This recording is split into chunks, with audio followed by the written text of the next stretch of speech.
Good morning guys! Sinanda ko na pala yung gagamitin. Susuotin ng anak ko mamaya para sa kanilang book parade. Ngayong araw nga pala guys, yung kanilang book parade. At ito na nga lang yung papasuot ko sa kanya kung ano yung sinuot niya nung nag 7 years old siya. Nung nakaraan lang nung September, nag 7 years old siya. Ito yung sinuot niyang dress.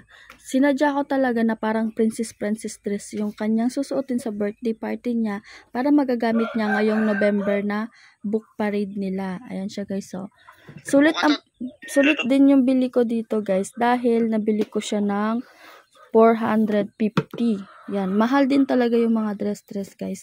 Then yung kanyang sandals, buti na lang guys bumili ako ng sandals niya dahil nakailang occasion na rin na nagamit niya yung sandals niya, siguro mga 3 occasion na. Nasa 500 yung sandals na yan. Then ito yung crown niya guys is binili ko nung pag-birthday niya, din sinuot niya. Pero mura lang to siya guys, parang nasa 200 plus lang.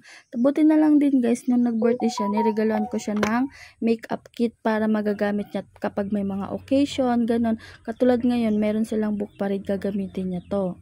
Yan yung kanyang susuotin mamaya. 8 AM yung kanilang book parade. Ito naman, sinearch ko sa Google kung sino nga ba tong princess na ganito yung dress. Na-search ko po sa Disney princess. Siya po ay si Princess Aurora.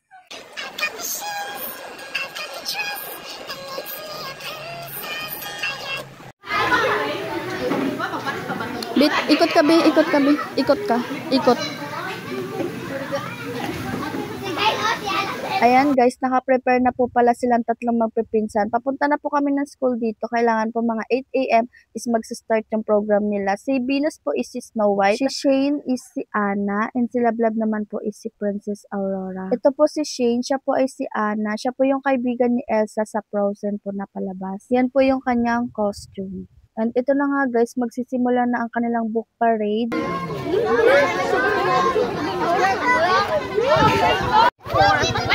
Huwag kayo magsiksikan. Nagsimula na nga pala silang maglakad dyan at ayan, nakapayong siya kasi ang init guys. Buti lang may dala akong payong niya. Ayan guys, kasabay ko siyang naglalakad dyan guys. Inaalalayan ko siya yan. Hinahawakan ko yung kamay niya para di siya matapilok. Kasi nga guys, naka-heels yan siya. Pero konti lang naman yung pagkataas ng heels niya na sa oteng sandals.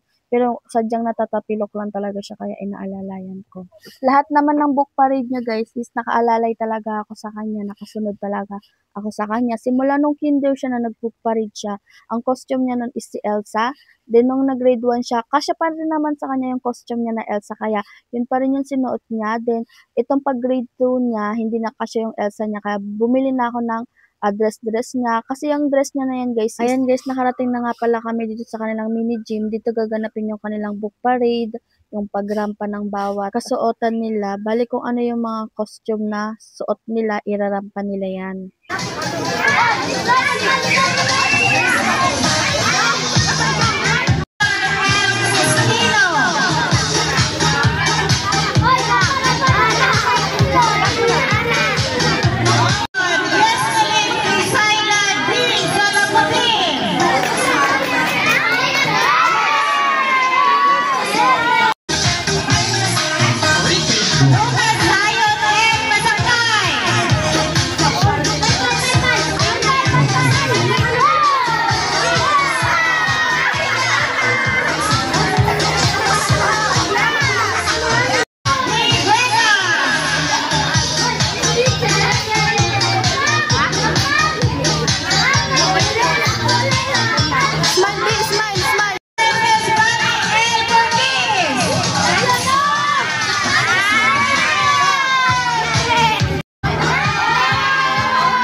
ayun guys, napagod nga siya at umupo muna siya at uminom ng sito. Buti na nga lang nakapabili ako ng sito. Sobrang mahiyain talaga siya pero okay lang yun, ma-overcome niya din yung pagkamahiyain niya. Ito nga pala yung grade 5 guys. Tapos na silang magrampa guys. Sayang nga di ko na-videoan si Shane kung paano siya magrampa.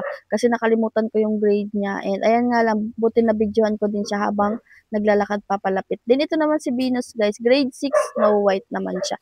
Ito nga buti na-videoan ko siya dito na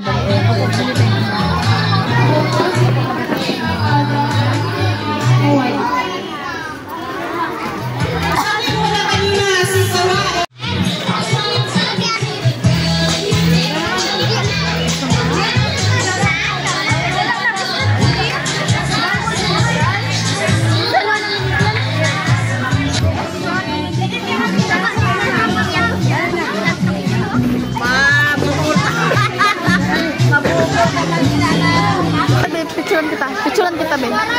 Urong ka. Layo-layo ka konti. Picturean kita, Nos. Picturean kita,